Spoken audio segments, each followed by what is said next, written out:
by Jason Krill. Every year, my family and I go down to the camping ground at Silver Streams. It's an amazing experience. We go tubing down the river, hiking up into the mountains, sit around the campfire in the evenings, and chat for hours. This year, I decided to invite my childhood best friend, Nick, along for the trip.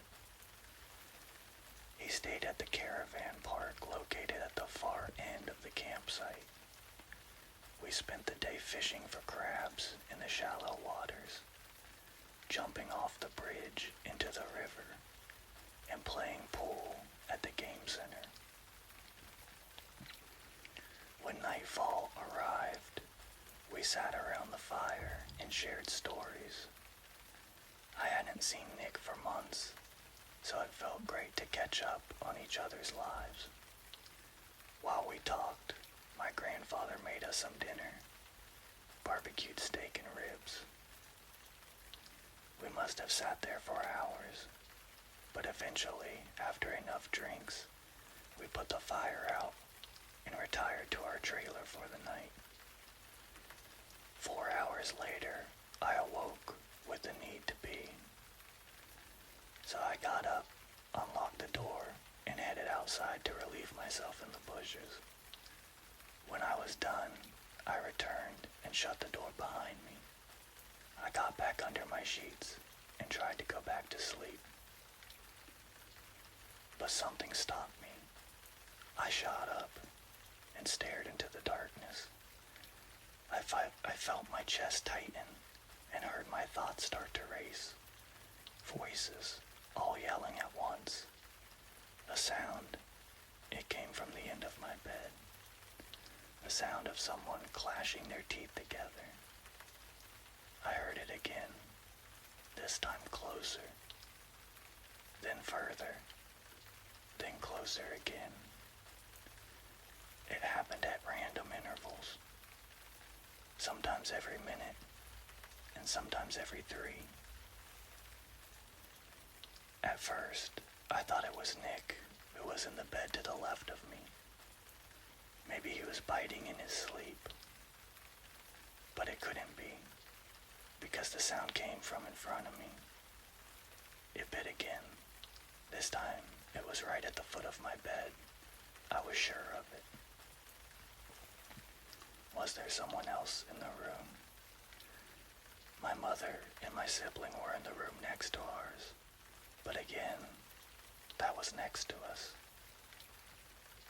The bites kept happening.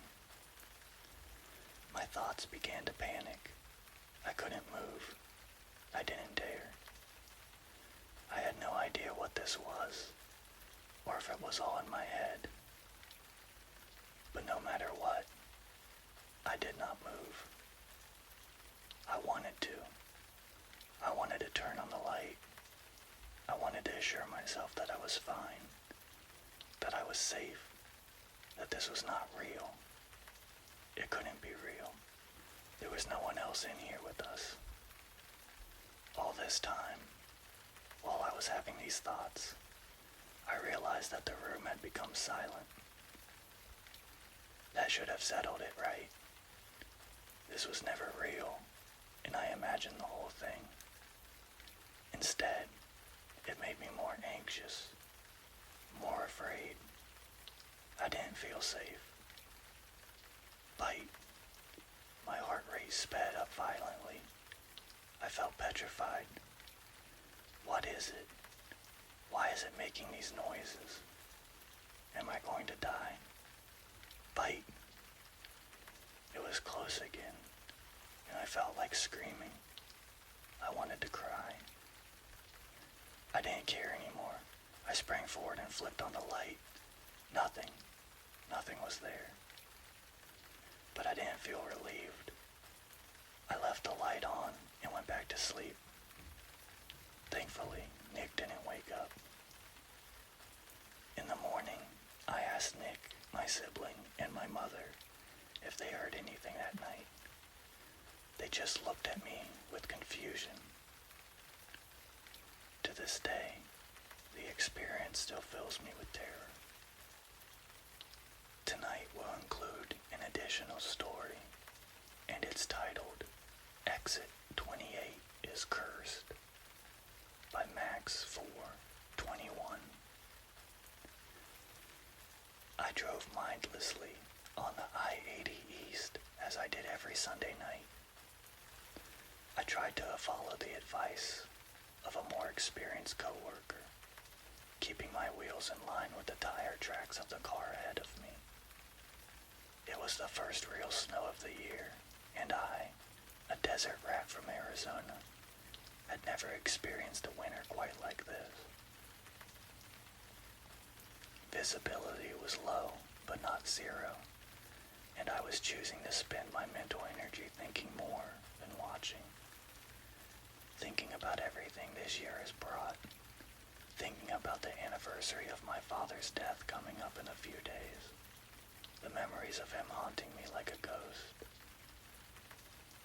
I took a long swig of my pre-shift Red Bull and looked down to change the song on my phone.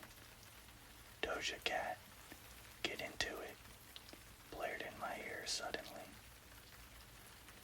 When my eyes met the road once more, I realized something was wrong. No more tire tracks to follow. No more cars. Just white snow, illuminated only by my dim headlights. What the heck? I whispered to myself, searching for any glint of tail lights to reassure me there were others on this treacherous freeway. I must have taken an exit without realizing it. I thought aloud, but then I saw it. Exit 28. It's cursed, you know. Something bad always happens at that exit. My friend's voice rang in my head over the music. I steadied my hands, trying to make sense of it. Fog. I decided with a decisive nod and kept driving onwards. My eyes fixed on the road, rap pounding in my ears when my headlights finally illuminated another freeway sign. Exit 28. A deep chill rippled through me. Fingers curled around the steering wheel, knuckles turning white. Unable to peel my eyes from the sign I had just passed miles ago. That's when I saw him, standing there, long, spindly, and naked, his neck bent to one side, his eyes rolled back to show only white. I slammed on the brakes, instantly causing my tires to skid on the frozen road, and all of a sudden I was spinning. I wrenched my wheel to the left, trying to avoid the man and the cliff's edge on my right, only blocked by a small metal barrier wall. I couldn't stop spinning out, so sure I was about to hit the rock wall on the opposite side of the freeway, when finally I got my tires to grab and straighten. Blinding light hit my eyes, and a horn blared behind me as I snapped my focus back to the road. A sea of tail lights ahead of me. Gridlock. Every car heading to the same factory. The same monotonous job. And we were all stuck.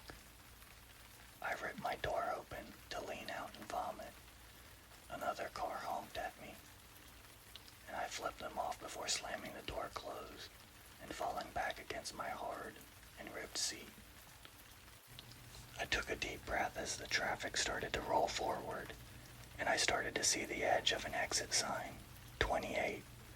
My father's body propped next to it once more, no longer standing, just leaning, his arm outstretched, a long and gnarled finger pointing at me.